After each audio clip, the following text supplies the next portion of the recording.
เป็นเมืองเพลงเราตามเสียงแม่เนาะพิเศษพอไปอ่านต้องเขียนมาจะได้ตามภาพไม่ลองไหมไม่ลองให้ใส่กุญแจมันหรอ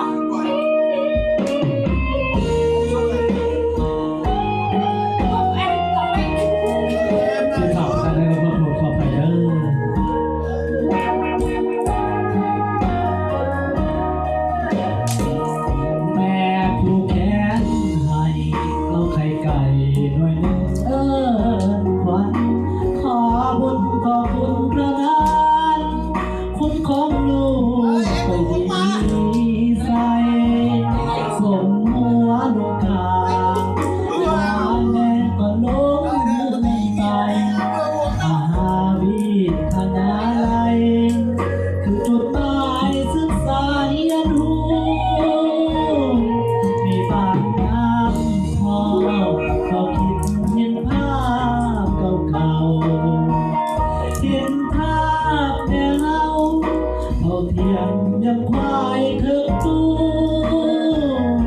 คิดเห็นทงนาเขาบ่าวมาเสียงสนุกคิดเห็นยามได้หดหูคิดทอดอยู่ทางบ้าน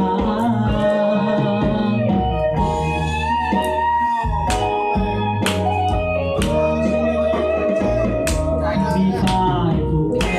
นเมื่อมีแดงนางรำไกลๆเส้นผมสีดำขันใสเส้นผมแม่นกจากดอกควันตั้งใจให้ตั้งใจเฮียนขยันสิ่งที่บ่ดีว่านั้นบอกว่าอันยานแม่เสียใจ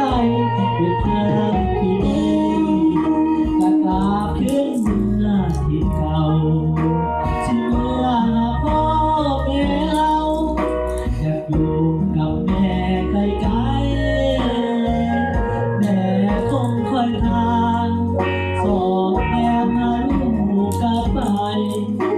คิดฮอดที่แม่อยากได้แต่เปิดไฟแท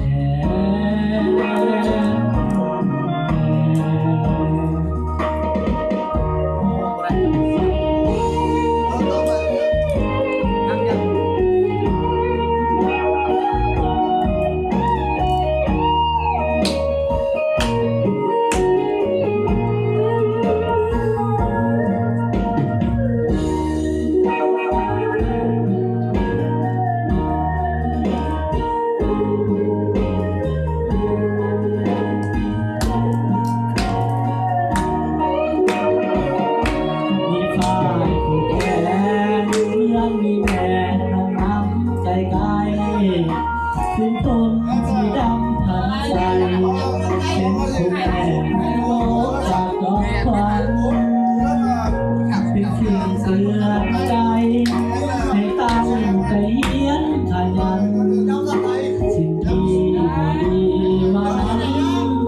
ก็เพราะปัญญาเสียใจจะแค่ดีจะกลับคืนเมื่อที่เก่าที่เมื่อหาแม่ของเราอยากอยู่กับแม่ไกลๆแม่คงคอยทางสอนแม่ให้ลูกไปคิดฮอ